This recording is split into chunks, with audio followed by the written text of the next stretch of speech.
Hablaremos hoy de la Gran Pirámide. Atención, Egipto. Atención, nuestros corresponsales en Egipto. Atención, FM Egipto. Y todos los que estén dispuestos a visitar el Egipto en los próximos días. Algún viernes tendremos que ir a hacer el programa desde Egipto. Sí. Justamente desde una de las laderas de la pirámide, ya que sería un poco enojoso que la gente estuviera sentada alrededor de toda la pirámide, ya que 3 de los lados estarían ocupados por gente que no podría vernos. No hay que retirar entrada. No. A lo largo de los terraplenes del Nilo, Simonazzi, se elevan alrededor de 40 pirámides, pero desde luego ninguna se compara a la Gran Pirámide, a la pirámide de Keops, también llamado Khufu. Mide 137 metros de altura y abarca una superficie de 230 metros de lado. Los bloques de piedra utilizados, alrededor de 2.300.000, son muchos. No, tienen un peso que varía, cada uno de ellos, ¿no? Tiene un peso que varía entre 2 y 15 toneladas. Es decir, las piedras más livianitas de la Gran Pirámide tienen 2 toneladas. Y las más pesadas, 15 toneladas. Es decir, son pesadas. Son pesadonas. Son muchas, es la primera cosa que debemos anotar en nuestro cuaderno de apuntes. Son pesadas, muchas y pesadas. Es la segunda. Los topógrafos de Napoleón, que estuvo ciertamente allí, calcularon que había piedras como para hacer un muro alrededor de toda Francia, un muro que podría alcanzar unos 2,73 metros de altura y 0,91 metros de ancho. Para todo eso, para hacer ese muro, alcanzaban las piedras de la pirámide, lo que no quiere decir que lo pensaran hacer. Eran cálculos ociosos de gente que estaba en Egipto añorando su Francia natal. Entonces pensaron en eso. ¿Por qué los antiguos egipcios, en vez de construir 40 pirámides en los terraplenes del Nilo, no hicieron mejor un muro de 2,73 por 91 alrededor de toda Francia? Esos pensamientos que... Son pensamientos tan inútiles como un muro de 2,73 metros de altura alrededor de Francia y como 40 pirámides a la orilla del Nilo, si bien se mira. La base de las pirámides de Egipto son un cuadrado perfecto. Los 4 lados encaran a los 4 puntos cardinales con una gran precisión. Las esquinas son, naturalmente, ángulos rectos, como suele ocurrir cuando uno hace un cuadrado perfecto. De lo contrario, ya se trata de un paralelogramo o algo así, o bien un rombo, en fin. Resulta difícil imaginar lo imponentes que son las pirámides, salvo cuando uno se traslada a la base de la pirámide y entonces mirando hacia arriba dice, ¡qué imponente! Pero hay que decir que 5.000 años atrás, cuando estaban nuevitas, eran aún más impresionantes. Por empezar, estaban revestidas por piedra caliza blanca en su totalidad. Y en la parte superior, en el ápice de la pirámide, los últimos 9 metros estaban revestidos de oro. Había un casquete de oro, que desde luego ha desaparecido, se lo han hecho. El casquete de oro de la pirámide de Keops fue robado. Es una denuncia de la venganza será terrible. Hemos hablado de Al-Mamun, del califa que ordenó primeramente entrar a la pirámide, ¿no? Pero después fue el que comenzó el saqueo de la piedra caliza, ya que el casquete ya se lo habían hecho en aquel entonces. Estamos hablando del siglo IX después de Cristo, ¿no? Ahora bien, en todas las revistas esotéricas se hacen las siguientes preguntas. ¿Es la Gran Pirámide un simple monumento? ¿Cómo se las arreglaron para levantar las piedras? Esta consideración o esta pregunta última ha servido para que muchos hayan tenido ganas de pensar que extraterrestres comedidos hubieran venido a secundar a los antiguos egipcios en la construcción de la pirámide, principalmente en el acarreo de las piedras, que era lo único que no se habían podido explicar convenientemente. En el resto de las tareas, no. Es decir, los extraterrestres vinieron y solucionaron de algún modo el problema del acarreo de las piedras. Los otros problemas, no. Usted dice que extraterrestres... No, yo no digo, dicen por ahí que extraterrestres, de paso por la Tierra, viendo el esfuerzo de los esclavos, dieron una mano, que arrastraban piedras que a veces tenían 15 toneladas o a veces 2, según se ha dicho, dieron una mano tecnológica, vaya a saber con qué clase de grúas, tanques. Me cuesta creerlo. Sí, a mí me cuesta creerlo también. ¿Y si no, cuál es otra teoría del movimiento? La de otra las teoría piedras? es que lo empujaron. La teoría es lo primero que a uno se le ocurre. Tomaron las piedras y tenían 1 millón de esclavos y las fueron empujando. La otra cosa es cómo pudieron tallarlas. Bueno, pues como se tallaban las otras piedras, a golpe de cincel. También hay otras maneras de tallar. Yo no quiero ser demasiado explicativo, pero formas que tienen que ver con la madera, la forma en que la madera se hincha al ser mojada, es decir, para separar las piedras de las canteras, ante la ausencia de dinamita, que era proverbial en aquellos años, muchas veces se ponían troncos de madera que se hincharan mucho con el agua en las grietas de la piedra, y luego se mojaba esa madera, se hinchaba, la grieta se hacía más grande, etc. ¿Cómo endurecieron el bronce de sus herramientas? Tampoco lo sabemos. Bueno, el caso es que la Gran Pirámide está asentada sobre una meseta rocosa a 16 kilómetros de El Cairo. Hasta hace poco se iba en tranvía, a Giza. Antes de levantarla, construyeron una base nivelada, que es más profunda que la que sostiene los rascacielos modernos.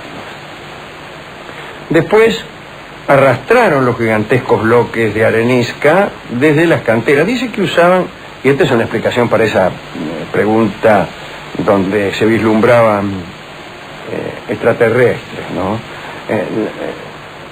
A veces utilizaban unas especies de trineo y desde luego usaban rampas para ir subiendo.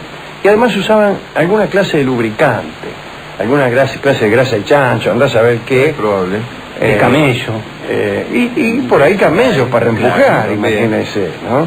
Aún sabiendo la clásica terquedad del camello, que a veces se niega a continuar arrastrando los bloques correspondientes, salvo que los ingenieros condesciendan a las... al pedido, a las exigencias de agua, de camello, que suelen ser pasto y agua. Pasto, agua y algo más. No más que pasto. Claro, no crea.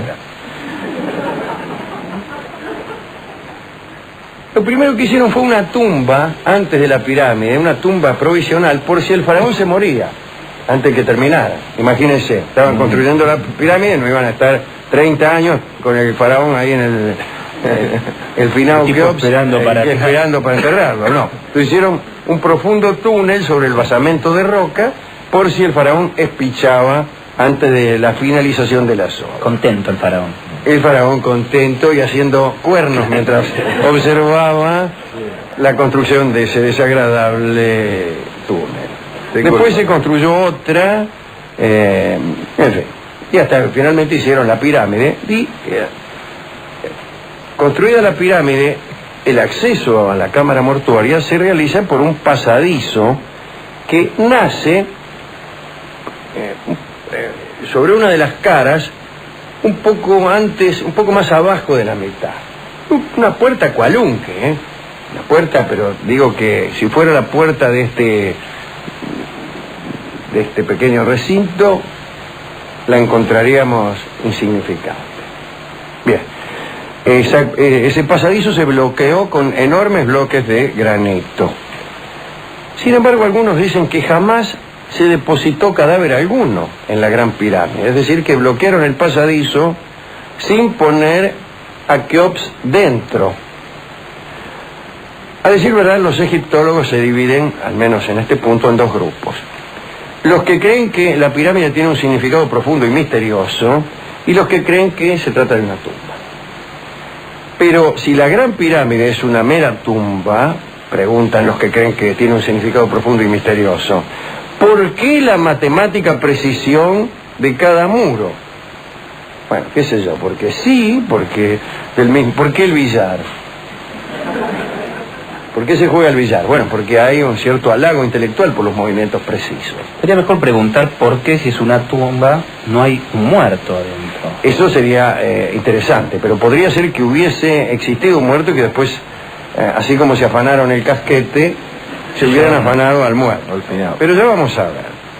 Los cadáveres de los reyes egipcios eran enterrados con cosas de valor, como hemos dicho muchas veces aquí, incluso algunas de ellas porque se creía que el rey las iba a necesitar en la vida de ultratumba.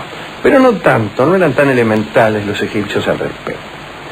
Al ser violada esta tumba por primera vez, como hemos dicho ya en el 800 y pico por los árabes, por Al-Mamun, el hijo de Harún al-Rashid, no encontraron ningún finado en ella, ningún cuerpo.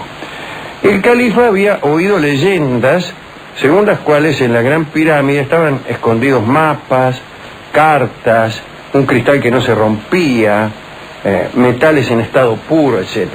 Y fue esa la razón por la cual Al-Mamun hizo el esfuerzo de despejar aquel pasadizo por el cual se entraba. Pero después de perforar y al llegar a la cámara del rey, no encontró nada, ni mapas, ni cristales, ni metales, ni rey. Al califa le pareció imposible que alguien lo hubiera precedido. Si un saqueo previo se le antojó verdaderamente imposible. Investigó, pero no halló rastros de saqueo y se fue. Eso sí, como hemos dicho, se afanó la piedra caliza que recubría la pirámide. En 1683, John Greaves, así se llamaba, exploró la cámara del rey y quedó maravillado ante la precisión de sus medidas. Isaac Newton sintió curiosidad por aquella precisión. En la década de 1830, un aventurero, el coronel Richard Howard Wise, dirigió un equipo de investigación y halló dos conductos de 23 centímetros de diámetro, muy pequeños, un caño, ¿no?, que comunicaban el frente norte y el frente sur con la cámara, eran como respiraderos. Cuando fueron despejados, imagínense, estaban llenos de ramas, papeles, chapitas de cerveza. ¿Chapitas de cerveza? No sé, digo porquería. Cuando fueron despejados los conductos, la temperatura en la cámara permaneció inamovible en 2 grados bajo cero. Fíjese, temperatura ideal para la preservación de, por ejemplo, de modelos de pesas y medidas. En 1860, John Taylor realizó otros descubrimientos, incluso sin moverse de su gabinete. Escribió un libro, La Gran Pirámide, no sé qué, y realizó las siguientes conclusiones. El señor Taylor, John Taylor. Primero, que los egipcios sabían que la Tierra era una esfera y mediante la observación de los cuerpos celestes calcularon la circunferencia del planeta. También concluyó que los egipcios deseaban dejar para la posteridad el más imperecedero registro que pudieran conseguir. Descubrió también que la relación entre la altura y su perímetro era igual a la que existe entre el radio y la circunferencia, es decir, era el número pi, 3/14 o 22 séptimos. Dijo entonces que los egipcios conocían pi. Esto es casi indiscutible que lo conocían, al menos bajo la forma del quebrado 22 sobre 7, ¿no? Dijo también que los verdaderos constructores, aquí fue más audaz, fueron los hebreos que habían entrado en Egipto en tiempos posteriores al diluvio, ¿no? Siguieron después centenares de teorías, hijas de estas, o cuñadas de estas. Según algunos, la pirámide es un reloj gigantesco. Por ejemplo, Jean-Baptiste Biot conjeturó que el pavimento que se extiende junto a las caras sur y norte era una superficie graduada para recibir la sombra de la pirámide y poder saber la hora. Parece un poco demasiado, ¿no?, para saber la hora.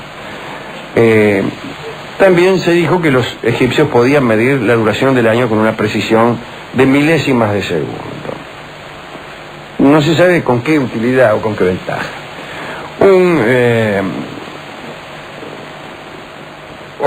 Un pensamiento también muy frecuente es que se trata de un inmenso observatorio astronómico.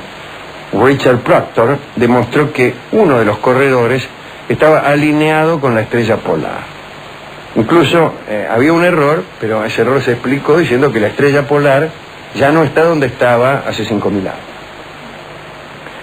Los miembros de la Academia de Piramidología de Londres creen que la pirámide profetiza, que mirando la pirámide se puede adivinar el futuro, y dicen que ha profetizado la pirámide, no sé bien de qué manera, lo difícil es leerlo, ¿no? Claro. El éxodo judío, la crucifixión de Cristo, el estallido de la Primera Guerra Mundial, el comienzo del milenio en 1979, ya que, según dice esta misma gente, en 1979 comenzaron a contarse los 1000 años en que Cristo reinará sobre la tierra. Y esto terminará en el juicio final anunciado por la pirámide para 2979. Así que a prepararse, amigos, ¿eh? Primero el mundial y después el juicio final. Será transmitido seguramente por Radio Continental.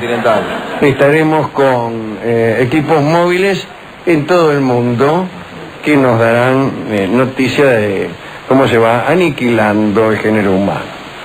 Siga el final minuto a minuto y cómo sucederán las cosas previstas. Peter Tompkins asegura que los sacerdotes del faraón, Keops, le prometieron una tumba gigantesca, pero cuando el monarca les dio la guita, es decir, cuando apartó los fondos, los tipos empezaron a construir en secreto un edificio destinado al conocimiento científico, pero disfrazado de tumba, ¿no? Cuando murió Keops, no fue enterrado allí. Esto explica la ausencia del cuerpo. Peter Tompkins postula lo siguiente: la Gran Pirámide es un centro desde el cual pudo establecerse toda la geografía del mundo antiguo. No sé qué quiere decir esto, que la pirámide sea un centro desde el cual pudo establecerse toda la geografía del mundo antiguo. No significa nada que yo sepa entender. Dice también Tompkins que el monumento fue utilizado como observatorio. Esto parece bastante entendible. Incluso esas especies de respiraderos de 23 centímetros de diámetro sirven para observar... No, el respiradero es la ventilación, como va a observar. Bueno, pero usted mira por el agujero, usted si se instala en el fondo de un pozo, ve mejor el cielo que... ¿Pero necesita algún lente, algo como para poder ver bien? No había lentes. Antes los observatorios eran nomás... No imagino mirar por el agujero y poder conocer... Es que se ve mejor por un agujero, ¿usted sabe? Si usted en pleno día se pone en el fondo de un pozo, ve las estrellas. ¿En serio? Claro, para eso lo hacía. Mirando a través de un caño, de un túnel de larga trayectoria, se pueden mirar mejor el cielo. Ahora, usted me dirá, si esto no es móvil, usted verá siempre el mismo pedazo de cielo, sí, salvo que las estrellas sí se muevan. Entonces lo puede utilizar y quedarse ahí esperando mientras las estrellas pasan. Hay que tener un poco de paciencia. Sí, mucha arquitectura para eso solo, ¿no? Parece mucho, sí, para poco. Sigue diciendo Tompkins, los lados y ángulos se utilizaron como medidas base, también no sé lo que significa esto, que conocían pi, ya lo hemos dicho, que pudo ser una biblioteca práctica del sistema de pesos y medidas, que conocían la circunferencia exacta de la Tierra y la duración exacta del día, quizá la medida de la órbita, el peso específico del planeta y el ciclo de 26.000 años de los equinoccios. Bueno, y la velocidad de la luz, está claro. Y ahí aparece Alain Decaux, que es un historiador amigo, y dice: aun cuando los teóricos hayan dispuesto de cifras exactas, sus conclusiones no tienen, por eso, mayor valor. ¿Cuáles eran las conclusiones de los científicos de aquel tiempo, aún conociendo cifras exactas? Dice, sigue diciendo Decaux, ¿no? que alguien había propuesto aplicar el sistema de uno de esos teóricos de la Gran Pirámide al Crystal Palace de Londres. En vez de utilizar las medidas de la pirámide para obtener conclusiones sorprendentes, utilizar las medidas del Crystal Palace de Londres. Y decía con ironía que con un poco de paciencia podría descubrir el equivalente de la distancia Londres-Tombuctú o la indicación del peso medio de un pez rojo adulto. Lo cierto es que multiplicando alguna cosa por alguna otra cosa, siempre se encuentra alguna cosa. Sin duda. Sin duda. Si se trataba de tumbas, o sea, si la pirámide era una tumba, debemos decir que en las cámaras, insistimos, no se han encontrado restos no solo del rey, sino de nadie. Nunca hubo un finado ahí, ni siquiera un muerto. No es una tumba, entonces. Entonces, es una tumba, pero se olvidaron de llenarla.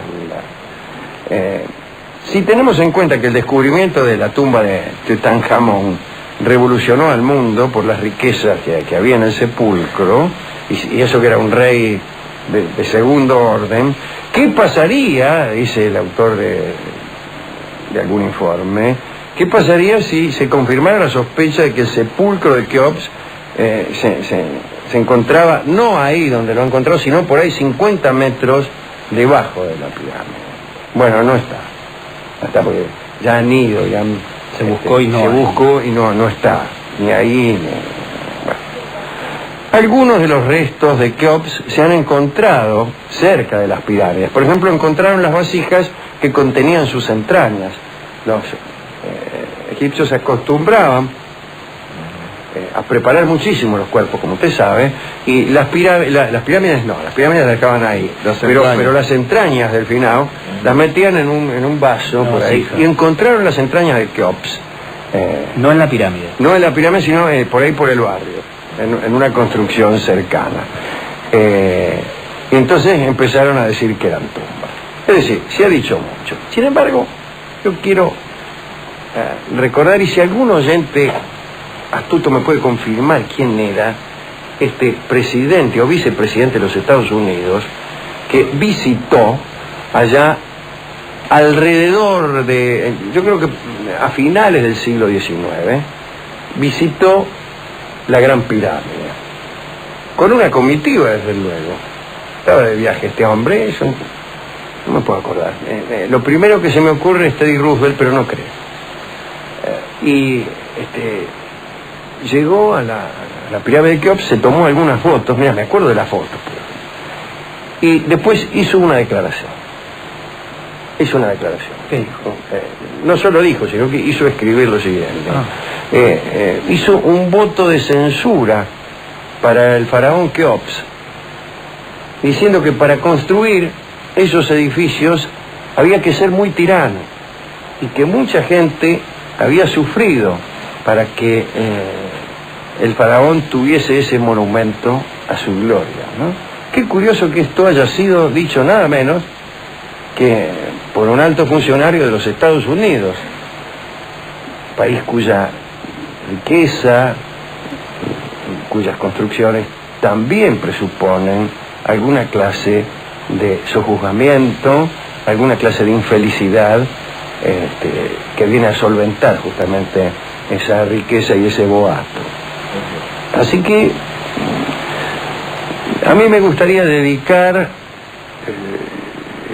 esta pequeña charla sobre la Gran Pirámide y todas las tonterías que se han dicho al respecto, ciertamente a aquellos que han sufrido por esta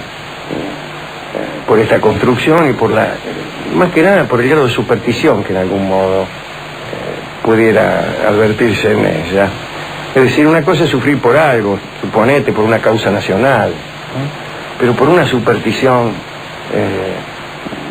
morir arrastrando las piedras de una tumba destinada a sostener un régimen de supervivencia que es falso.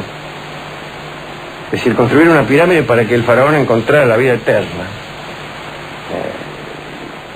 Pero y creer en la realidad de eso, no que es falso. Claro, pero lo peor es que el faraón probablemente no haya encontrado la vida eterna por muchas pirámides que le hayan construido. Es decir, morir por una superstición es terrible. Pero yo creo que no solamente esas son supersticiones. Hay muchas otras supersticiones por las cuales también muere gente. Y yo me gustaría homenajear a esos tipos, incluso las que han muerto por las supersticiones de aquel presidente o vicepresidente de los Estados Unidos, cuyo nombre no alcanzo a recordar. ¿Usted ha visto las pirámides o no ha viajado al Egipto? No las he visto en el fotos, lugar, sí, pero ¿no? a mí me han dicho que una cosa es verlas en fotos y otra cosa es vivirlo. Sí. Como por ejemplo un chiste, ¿no?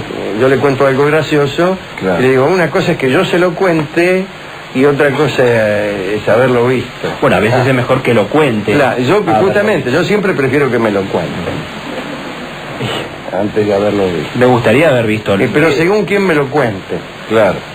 Ya. Hay gente que lo cuenta tan mal que hasta es preferible haberlo visto. Y de las pirámides, ¿qué le han dicho de las pirámides? ¿Qué sintieron? ¿Que sintieron impactados? ¿Usted las conoció? Inconmensurable. Rolón fue. Inconmensurable. Rolón estuvo allí y nos contó. Y se asomó al agujero. Dice, una sola palabra se me ocurre, dijo Rolón. Extraordinario. Rolón cree en los adjetivos como forma de descripción. ¿Y usted sabe si Rolón miró por el agujero también y pudo...? No te dejan. No lo dejaron. No te dejan No lo dejaron. Ni arrimarse al agujero. No te dejan ni tocar nada. Yo fui, por ejemplo, al Louvre. Con un palo. Y bueno, estaba ahí la cama de Napoleón. Y yo justo veníamos caminando como 50 cuadras. Vio la cama. Y me fui a tirar. No había terminado de estirar las patas y de meterme abajo las cobijas, porque estaba un poco fresco, ¿no? Ya me daba vuelta para el otro lado y viene un tipo y me dice, señor, dice, esa es la cama de Napoleón, pero no va a decir nada. Y dije, Napoleón no la iba a usar en ese momento. Claro, así que eso es lo que le dije yo. Napoleón, digo, ya no está para usar esta cama. Me dice, qué sé yo, no sé qué me dijo. No se permite, dice. Y me dice, imagínese, dice, esta es la taza de noche de Napoleón. No. Mire, si cada uno de los visitantes se dedicara a usar. No, pero yo no iba a usar la taza de noche. Así que hay gente mirando. Claro. Y usar la taza de noche de Napoleón. Bueno, no importa eso. Es para decirle que Rolón sí las vio, las pirámides. Y me dijo, es como si... Es como bueno, dice, no sabría. ¿Pero comparable con qué? Le decíamos, estuvimos como toda una tarde y él no sabía que... Pero no le gustaban las cualidades... Como viste, dice, la sierra de la ventana. Sí. Bueno. Distinta.